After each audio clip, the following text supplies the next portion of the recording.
Hello, and welcome to Circuit Breakers interview series. I'm your host, Steve Semler, and today I'm joined by Juliet Fox, who's a founder and CEO at AvidEdge, a firm that conducts high-integrity, world-class technology executive searches.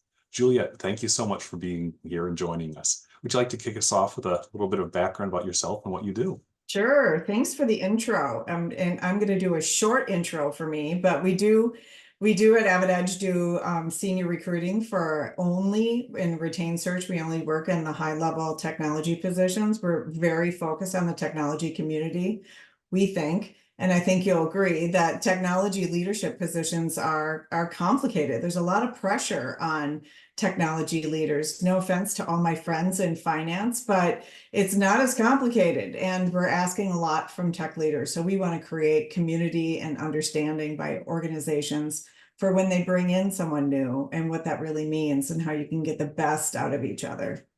So my background has been reluctantly in technology. All of us, I think that a lot of technologists will say the same thing. Like, I didn't think this technology thing was fitting me. And then I found my niche, right? And spent a number of years teaching it, and then started a few businesses around it. And I couldn't call myself a tech entrepreneur unless I had started a small SaaS company. So did that as well. But love being in the tech community because it's a different kind of language, and it is very specific to the growing needs of businesses right now. In fact, I often will say to businesses when we talk, well, you must know that you're actually a technology company. And they'll look at me funny, and I'll say, I would assume that your entire business is completely reliant on the technology that supports it. That is part of your product. And so we're all starting to learn what that really means. And so it's been fun to learn, help organizations prepare themselves a little better for tech leaders and what that means, being a little more tech literate possibly, and helping people hire great people that fit, and what that really means oftentimes is different than we think it is. And just being able to support that community, especially helping women and people of color in those leadership positions. We have a very low numbers in that area, so working as a community to try and change that as well. Yeah, and that is super needed, super admirable. What are some success techniques that you found helping to, I guess, bring more of a balance, bring more equity and inclusion in that area? I mean, if you could. Yeah, I love that question. You know, I always describe it in a couple different realms, right? So we're always kind of making action in two different areas. One, we're trying to change a system. So in this case, that would be you're trying to change the organization, or you're trying to change the thinking around systems to appreciate that diversity and see the advantages of that. And then on the other hand, we're always acting too for self or for an individual, right? So when I think about change at that level from a diversity perspective, it's in that realm. You can't just change the system without helping individuals grow. And what we're finding really in both of those realms is what is called this odd comment about what is called the broken rung. And that is where we are seeing the wayward path of women and people of color walking away from technology. And that's right at that moment when they go from an individual contributor to a manager. And that's where we're seeing the block. So there's two ways to approach that. The organization needs to really focus on that. Are they experiencing the same thing? What kind of thing in their culture is affecting that? But more so, we say individually, this is where you need to step up. This is where you need to start to show who you are as a leader, even as an individual contributor. Yeah, and that's one of the key things that I work with these advancing leaders on, that leadership transition. It's a new job. Here's what you need to do to really make that successful and not stumble over the things. And oh, by the way, yeah, there's some additional things that we need to prepare you to handle because you're going to be looked at differently. I'm so glad you brought that up, Steve. Part of what AvidEdge does that sets us apart, and maybe this is why you're teeing it up, right? part of what sets us apart is we work very hard on the bookends of our searches. One, discovery, I can say that's ad nauseum and sometimes even annoying to our clients. But on the other end, we're more famous for this first 90 days consulting. And if we're going to help people get into a position that we think is really good for the company and also good for them, but they're the first on the team, we want to make sure we have their back that first 90 days. It's kind of like, you know, all the work we do to bring a baby into this world, all the work that a hospital does to prepare you for giving birth to that baby. But really, the real work starts after you have them. And so we don't want to abandon our executives because we know that's the most important time. So for 90 days, we set up this customized situation. What is it they need? What kind of support they need? One of our first placements was a CIO at about a $7 billion company, and it was the first person of color on their team. And so we made sure that coach has experienced that, has coached through that. So they had this like this coach, this ear to say, you know, Steve said this weird thing to me. I'm not exactly sure how to approach it, but whatever it is, we tee that up too. It's agreed with you. Onboarding is the most important time.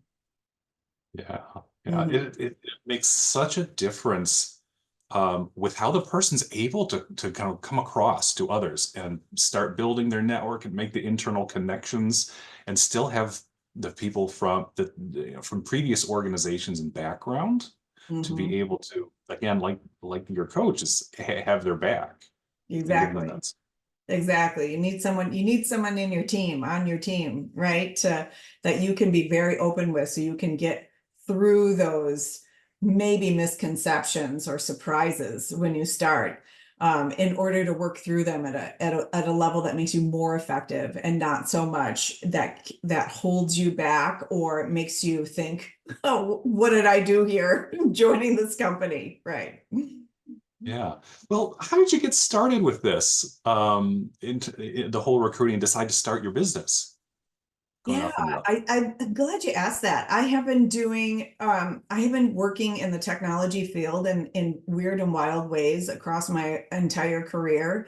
I did my own little scenario planning, and I know that I really want to make a difference in human beings' experience. And we spend the majority of our lives at our jobs, and I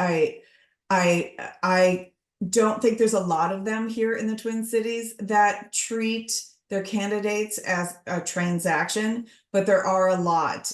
You know, there's a lot of pressure on recruiting companies to make their numbers and get people placed.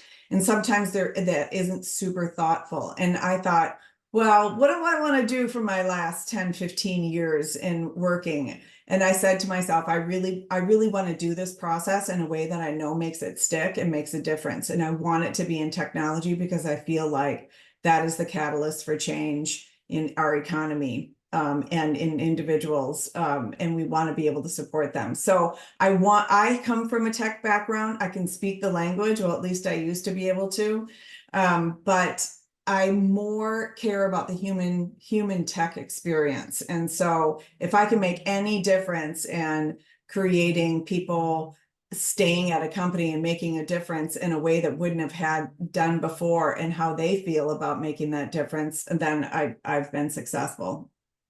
Absolutely. And Mhm. that's an important and powerful thing, and especially for the companies that are talking about engagement. Well, engagement's one person at a time, over time, and that first experiences, first set of experiences with the recruiting, selection, onboarding, that all makes such a big difference. It really does. It really does. It's a human experience, right? That's what we're doing here. And the next generation of leaders that are growing are really expecting that. They're expecting you to see them as a human and see their individual characteristics. So really, we're just building our muscle for that next generation of leaders too. Yeah. Um, what have been a couple of the biggest challenges you've had as you started and began growing the business?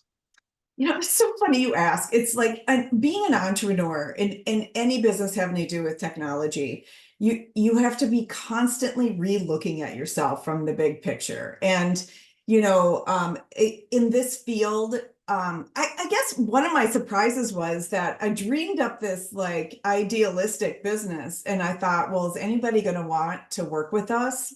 Is anybody going to want to work with a company that says they're doing it this way, or do they just want to stay with the status quo and feel comfortable about going with one of the big recruiting companies? So a happy surprise was that people really did want this service. So I'm thrilled with that. That means that I haven't made too many bad decisions. But you know, the thing about being in business is you have this thing you do, this thing you love to do, and you're like, I'm going to build a business around that. And I did the same thing. I'm going to build a business around that. But you know, I have to be as good at predicting cash flow. I have to be as good about understanding how to structure my business. I have to be as good about projecting when I can grow and what I have to do when I bring people on. I have to be just as savvy to understand the technology environment. And I have definitely stumbled on that, like not knowing exactly when I could grow, being cautious about marketing because I felt like we couldn't handle.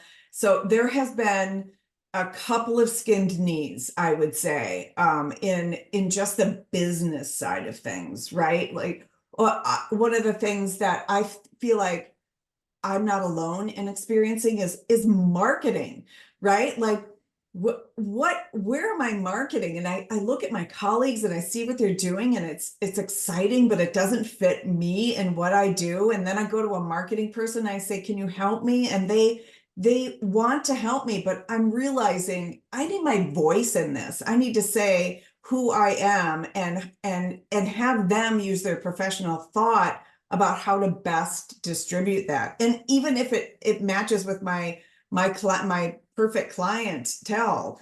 There's been so many skinned knees, you know, but I think I have this story that helps me. And when I feel like I'm falling apart as an entrepreneur, and I feel like that cycle happens a lot with all of us.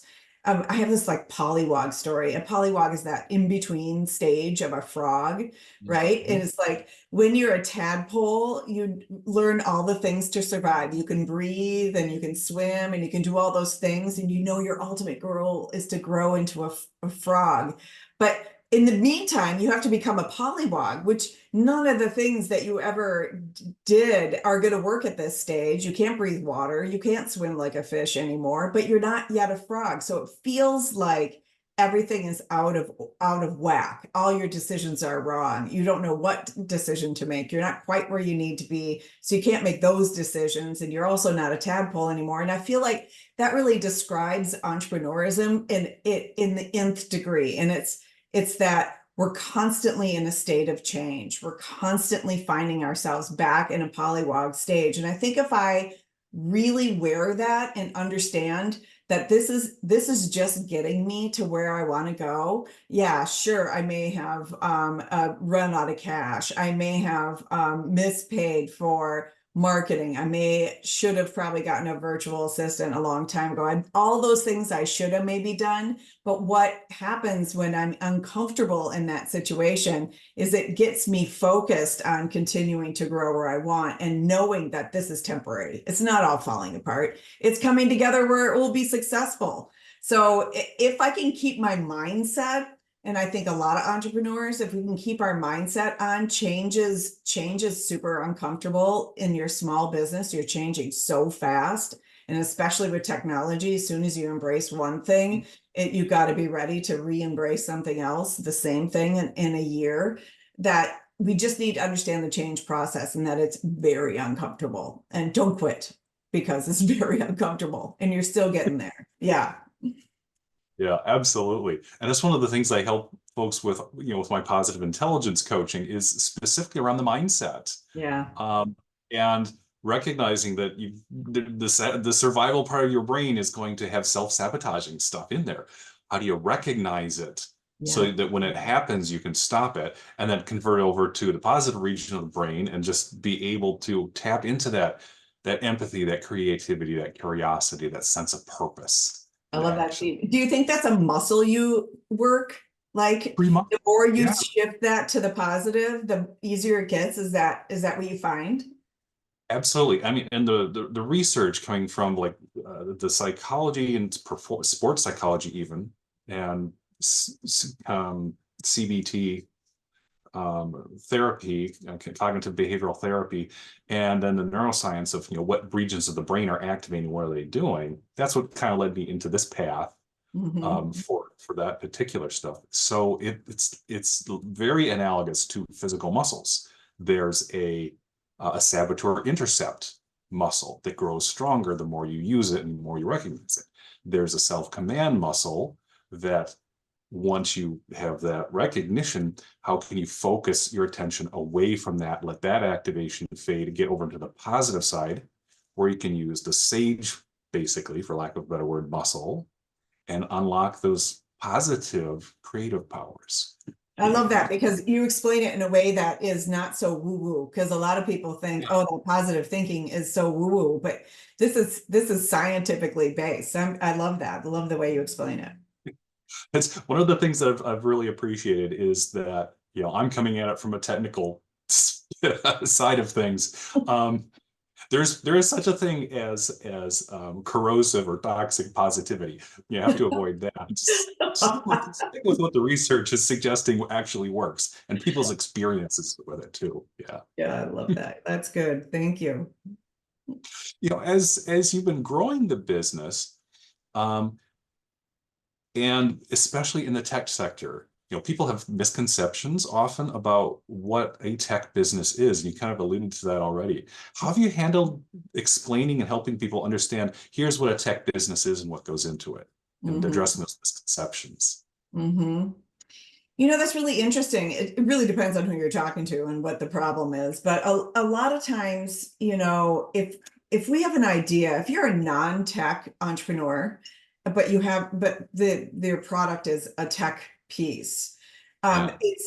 I think it's critical. A lot of times we'll outsource that building of the product and you'll work with those teams and they will educate you. But I think it's absolutely critical that leaders of entrepreneurial companies or any companies, to be honest, find some critical measure that they are technically literate.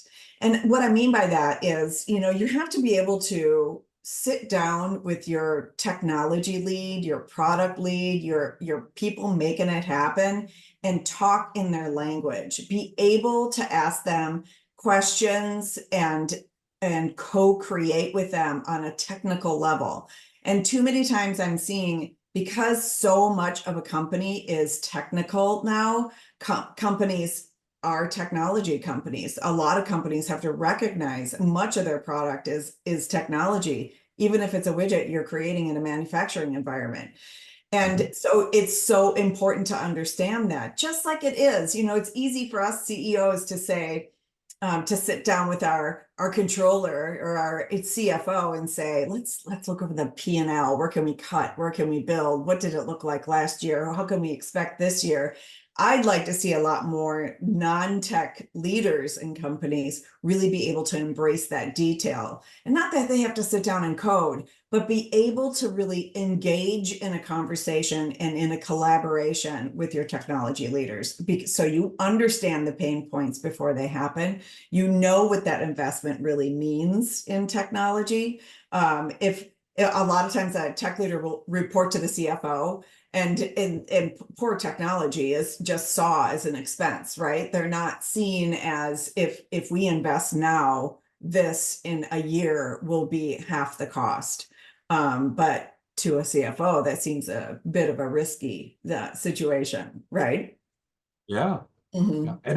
And and a lot of folks on the tech side haven't come up with the idea or the experience or exposure to let them know what business risk looks like and how Mhm. their technology and how they're pitching it and explaining its advantages and disadvantages affects the risk. Um, how do you assess that or get a sense for that for the candidates who you're looking for positions? I know I hate to even say this, right? But tech leaders really do need to understand how to say what the ROI is on investment in technology. That is absolutely essential, and unfortunately puts yet another hat a tech leader needs to be able to wear. But we do look for that. We do look for even small examples of people being able to translate that, not only what the return on investment will be, but also really what it means, what it's changing. What's the business case for this technology? And making those really strong partnerships with business side and operations and leadership in order to be able to say, you said this, and this is the thing that will support that, or this is the thing that can do that, or hey, there's this AI technology coming out. We could expand, we could save so much money if our help desk was whittled down to have problem solved before it gets to a human being. And here's a possibility for, you haven't asked for that, but I'm saying here's a possibility for that cut, right? And so that there's this interplay between business and technology, not just that technology is constantly having to translate to the business needs, but also that they're able to have this relationship with business so they can add value to what is already being done. So we look for those signs, those experiences. I mean, it all depends on the position, obviously, but it's incredibly important that someone has learned to communicate, to translate, oftentimes the technology to people who are less technical. Yeah, and that's actually one of the four kind of key leadership factors for my like technical leadership scorecard is tech savvy. For a leader, that's being able to understand enough about the technology, not get their hands deep in it anymore necessarily, but be able to understand its business impact and to understand and advocate at the right time for the right thing and have their head in the business so that they can be proactive and they can be seen as the business partner rather than the expense manager. Yeah, exactly. Agreed. I think we said two things in different ways and the same thing. I love that. Yeah. So what would be the top tip that you would have for aspiring entrepreneurs who are just starting out or facing challenges in their businesses? Yeah. Um, uh, I'm a big advocate for community. Entrepreneur Organization is a good community. There's others in town that are good communities. People, especially at that level, are really good together as a network. Share your knowledge and you will find knowledge in that group. For an entrepreneur, I do believe community is really popular and good. It drives businesses. I also say, the betas and the generators and some of the investment areas do a really good job of having resources to help entrepreneurs, and I would take advantage of those. Of course, you always have to be careful with what's the intention of that company, and just take everything with a grain of salt, knowing what that filter is. But I think the most important piece for an entrepreneur that is disregarded by entrepreneurs, because guess what, they're working 24 hours a day, is to go and be in community so that you can share understanding and share resources. And that is, what marketing company do I choose? Do I get a partial CMO? Do I need a full CFO yet? Like, when does that happen? What does an org chart look at every stage? All of those pieces, and especially if you're very able to say what your blocks are, what your holes are, that you can help fill those with community. So I say, find your community, find the people that will support you and commit to it. Because as an entrepreneur, we're like, I don't have time for that conversation. I've got all these other things to do. I say, take some time for that, get a virtual assistant, get whatever it is that will take care of the things that don't require a CEO to be an entrepreneur to be sitting into, and get out and be in community, because that's going to be the difference maker for your company. Excellent. Outstanding advice. Thank you very much, Juliet. Yeah. And Thank you. thank you for your time. Great meeting you. Great hearing this advice and having the conversation here. I appreciate it. I appreciate what you do, Steve, and I love these conversations that you're creating. Thank you. Thank you. Appreciate that. And to those watching, when you're faced with challenges in your business, consider these tips and what Juliet's offered to come as the advice here. Create that community, have that business focus, reach out to folks and stick with it and persist as well. So as always, feel free to reach out to me for training and coaching and support. As always, I'm Steve Semler here at FocalPoint Business Coaching, helping techies be great leaders. Look forward to seeing you in our next episode. Thanks.